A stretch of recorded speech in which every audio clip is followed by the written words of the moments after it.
దేవుడు ప్రేమ దేవుడి ప్రేమ స్వార్థం లేనిది. మనుషుల ప్రేమ స్వార్థమైనది.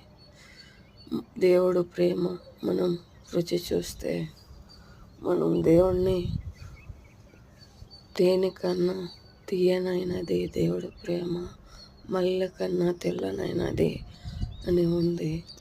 కానీ ఆయన తన ప్రాణాన్ని, రక్తాన్ని మన కోసం ధారపోసాడు.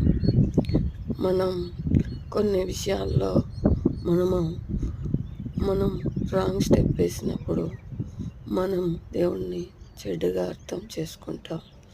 కాబట్టి మన యోచనలు వేరు, దేవుడి యోచనలు వేరు. అది దినదినము మనం దేవుడు స్వభావానికి రావాలని, దేవుడు పని, దేవుడు సువార్త ఈ లోకానికి శిలువలో దేవుడు అన్ని విషయాల్లో అందరినీ రక్షించాలని ఆయన ఆశ.